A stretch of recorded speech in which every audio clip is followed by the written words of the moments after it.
Oi, gente, tudo bem? Eu me chamo Giovana Mondardo, sou dentista, especialista em saúde da família, gestão em saúde e mestranda em saúde coletiva. Sou de Criciúma e hoje venho falar com vocês um pouquinho sobre um tema que me é muito valoroso e quem me acompanha aqui sabe disso, que é o Sistema Único de Saúde e a necessidade que a gente tem de reconhecer, para além da sua importância, reconhecer suas vantagens nesse período e também formas de lidar com a pandemia que vem assolado o Brasil e o mundo nos últimos meses e que a gente possa apresentar medidas sanitárias e econômicas para lidar com a crise. O SUS, desde a década de 90, começou subfinanciado com o veto residencial do Fernando Collor de Mello na época, e foi garantido como um direito à saúde e um dever do Estado em 88, através da Constituição Federal. A partir daí, diversos programas foram sendo agrupados no Sistema Único de Saúde, construindo a saúde pública que a gente tem hoje, que valoriza essa diversidade. Para além disso, a gente precisa reconhecer que o Brasil hoje, falando de coronavírus, a gente precisa falar sempre de leitos de UTI, e isso é muito trágico.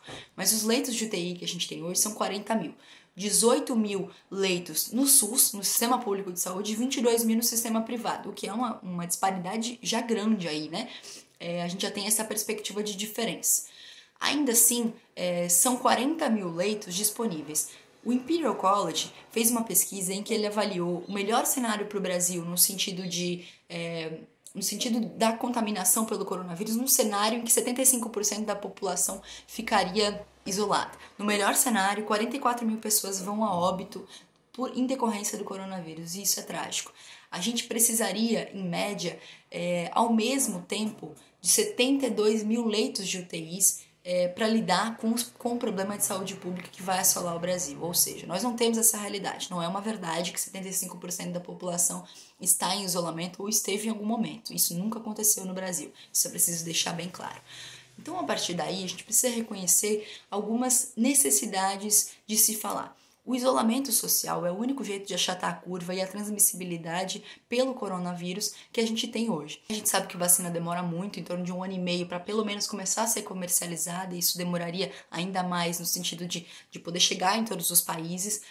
Os medicamentos têm sido amplamente pesquisados, então são alguns, são antirretrovirais, medicamentos que foram utilizados contra o HIV, a hidroxicloroquina, a cloroquina, mas nenhum com comprovação científica suficiente para ser utilizado como real tratamento contra o coronavírus. Portanto, a única medida para mitigar o coronavírus é o isolamento social, queiramos ou não. Isso é bem importante deixar claro. É importante também falar que quem consegue fazer o isolamento social é privilegiado. Falo aqui também nesse lugar de privilégio. A partir do momento que você tem carteira assinada, você consegue, que você tem carteira assinada e que o seu empregador consegue lidar com a empresa e gerenciar a renda da empresa a longo prazo, você consegue ficar em isolamento e consegue receber o seu salário de forma integral sem correr o risco de perder o seu emprego. Não é a realidade de, inclusive, 38 milhões de brasileiros que vivem na informalidade, ou seja, sem carteira assinada, empresas sem CNPJ, trabalham com familiares, etc, de situações informais que vivem no Brasil, inclusive um número que aumentou significativamente, e segundo todos os órgãos econômicos mundiais de trabalho, isso é extremamente negativo. É importante falar também que essa crise econômica não é uma realidade apenas que nos foi imposta através do coronavírus, mas é uma crise que vem se assolando nos últimos anos. De forma bem especial, esse ano nós tivemos o menor PIB dos últimos 3 anos, ou seja, 1,1% é o menor PIB dos últimos 3 anos. Isso é bem importante levar em consideração também, para que a gente possa mitigar o impacto econômico nesse próximo período, mas também reconhecer que já tínhamos dificuldades logo aqui, alguns meses atrás. É importante sempre falar que o isolamento social, quando eu disse que é um privilégio, a gente precisa reconhecer também quem está nas favelas e comunidades do Brasil. São em torno de 13 milhões de brasileiros que vivem nessas regiões de forma sem comportar esse isolamento social, porque muitos vivem em 6, 7, até 10 pessoas em casa de 1 ou 2 cômodos, ou seja, não conseguem fazer isolamento e saem para trabalhar porque trabalham de forma informal e, por consequência, o coronavírus ele tem uma possível disseminação ainda maior nesses aglomeros em regiões de favelas e comunidades. Isso é sempre importante falar por vários motivos, porque não há experiência internacional quando o vírus chega nessas favelas e em lugares de grandes aglomerações. O Complexo do Alemão, por exemplo, é maior que a cidade de Criciúma aqui em Santa Catarina. Então, para vocês terem ideia do quanto as favelas são grandes e essas condições arquitetônicas e de saneamento básico, da ausência dele, inclusive, são fundamentais para a gente reconhecer que o isolamento social é uma questão de privilégio.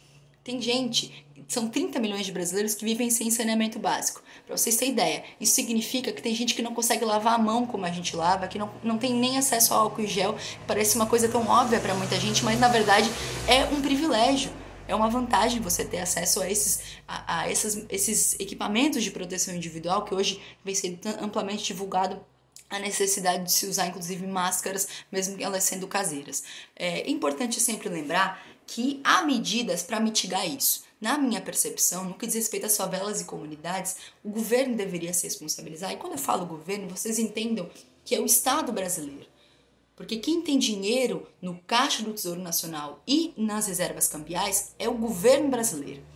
E eu não estou botando a culpa em ninguém, mas é que todos os países do mundo tiveram essa dinâmica, independente da posição de entendimento de política, ou neoliberal ou socialista, não importa, não teve diferenciação. Ou seja, todos os países contribuíram para essas mudanças e para essa construção de saída da crise de forma sanitária e econômica, responsáveis com o povo que trabalha, com o povo que tem empresas, fornecendo uma possibilidade do impacto econômico ser ainda menor. É importante sempre a gente lembrar que que são medidas que são possíveis de tomar e o Brasil tem dinheiro para isso. Para se ter ideia, a gente pode apresentar nas favelas e comunidades, é uma perspectiva que entendo e tenho estudado no sentido de oferecer essa medida como uma possibilidade.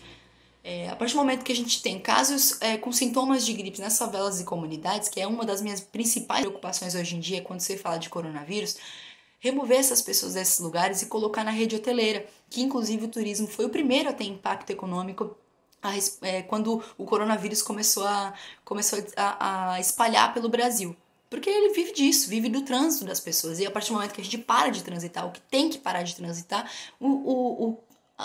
tudo que sobrevive daquilo fica prejudicado, inclusive os ambulantes, né? Essas pessoas que saem ali das favelas para trabalhar de forma informal nesses lugares também são prejudicadas. Então, tirar essas pessoas e colocar em hotéis, fazer isolamento dessas pessoas para que não se espalhem tanto, né? Alguns artigos mostram que enquanto a gente que tem o privilégio de se isolar em casa, que tem uma casa que consegue ter 1 ou 2 cômodos, ou com mais gente, com menos gente, em casas maiores, enfim, etc., os privilégios que a gente tem, já é comprovado que a gente pode ia contaminar mais ou menos de 2 a 3 pessoas, né? Alguns artigos têm mostrado mais. Nas favelas, a perspectiva é que se contamine de 8 a 10 pessoas ou mais. Então, é possível que a gente apresente medidas para também lidar com essa questão da disseminação do vírus de forma mais rápida nas favelas e comunidades. Então, essa é uma das perspectivas sanitárias que acrescento sendo uma necessidade do governo federal como medida diferenciada dos outros países do mundo, porque não tem essa realidade que a gente tem aqui. Para além disso, quais medidas sanitárias são importantes? Aumentar o número de EPIs, valorizar os profissionais de saúde que são hoje considerados heróis porque justamente estão expostos muitas vezes sem equipamento de proteção individual suficiente para se proteger do vírus, mas estão lá na ponta trabalhando. E isso é uma dificuldade que a gente tem enfrentado já há muitos anos no Sistema Único de Saúde, que é a falta de valorização, tanto financeira quanto moral, dos profissionais de saúde. E isso a gente vem resgatando durante essa pandemia e percebendo a necessidade de valorizar esses profissionais, os residentes, os estagiários, que vêm sofrendo também muitos cortes Brasil afora. Aumentar o número de testes no Brasil. O que a gente tem é uma realidade que nos impõe uma falta de testes e que nos empurra à subnotificação, tanto de casos quanto de óbitos. Além disso, é importante falar que a letalidade do coronavírus hoje no Brasil está em torno de 5%. Ela tanto pode estar subestimada quanto superestimada, porque a gente não tem noção de quantos testes são aplicados no Brasil e de quantos testes tem hoje disponível no Brasil, porque a rede privada também tem feito, inclusive cobra R$250 para fazer o teste de coronavírus, sendo que, na minha percepção, deveria ser de graça, porque a gente paga imposto, todo mundo, desde o rico até o mais pobre, paga imposto para o Sistema Único de Saúde oferecer uma saúde gratuita, então todo mundo tem que ter acesso sem precisar pagar nada pelos testes, e isso é bem importante. O Brasil é considerado um dos países que menos tem testado para o coronavírus no mundo, e isso é grave. O Brasil é tão diverso, com as nossas peculiaridades importantes no que diz respeito às nossas organizações arquitetônicas. É importante sempre lembrar que essa dinâmica precisa ser mudada. Portanto, além disso, que medida econômica é necessária para que a gente consiga criar essas medidas sanitárias e colocá-las em prática? A renda mínima não garante ninguém em isolamento, porque R$600 muitas vezes não paga o aluguel da casa das pessoas. Muitas vezes não, a maioria, né? Para você ter ideia, 100 milhões de brasileiros vivem hoje com uma faixa uma faixa salarial mais ou menos de R$500. E isso é bem grave. Muita gente vai pegar o auxílio do governo de R$600 a R$1.200 e vai complementar a renda com outras coisas, porque R$600 não dá conta de alimentar 5, 6 bocas que tem em casa. O 1.200 também não dá muitas vezes. A depender de onde você mora, a depender do seu trabalho.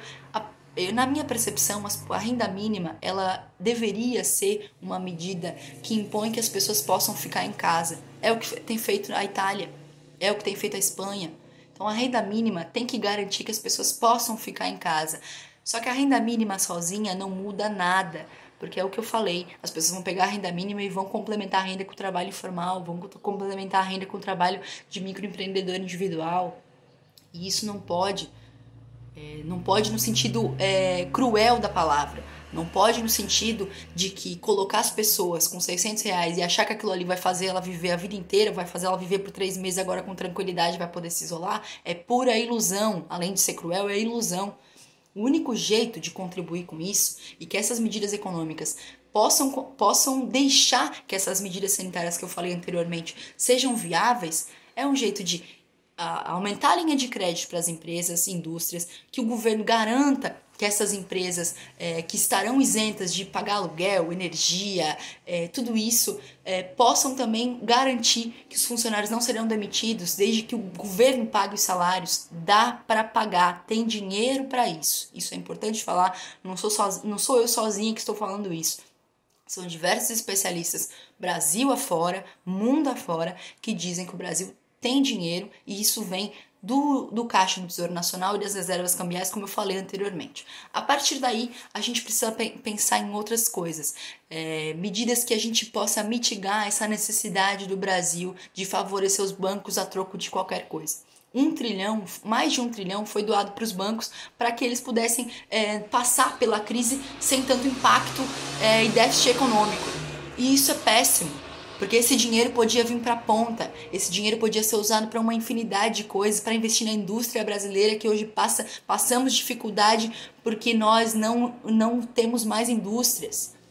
Não há possibilidade de construir um Brasil soberano, um país soberano, se ele não tem sua própria indústria. Hoje somos identificados como pária internacional em decorrência dessa subserviência dos outros países. Mas, ainda que nessas medidas que apresentei aqui, medidas econômicas e sanitárias, que são algumas ideias do que eu imagino que são necessárias para a gente poder mudar essa perspectiva do Brasil atravessando o coronavírus, eu deixo aqui um grande recado, um recado de esperança para o povo brasileiro e para quem me acompanha aqui nas redes.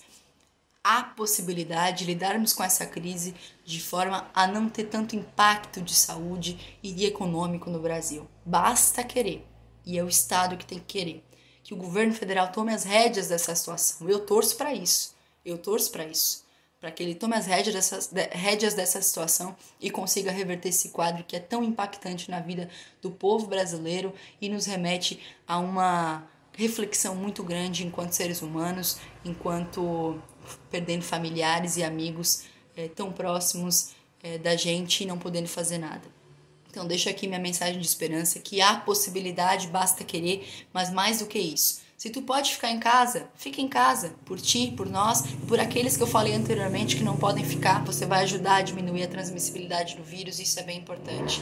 Nada de festinha, nada de social, pelo menos por enquanto. A gente pode contribuir com um Brasil melhor para se viver, mas essas medidas que falei são importantes também para que a gente consiga sair dessa crise de forma coletiva como tem que ser. Um grande abraço para vocês, gente.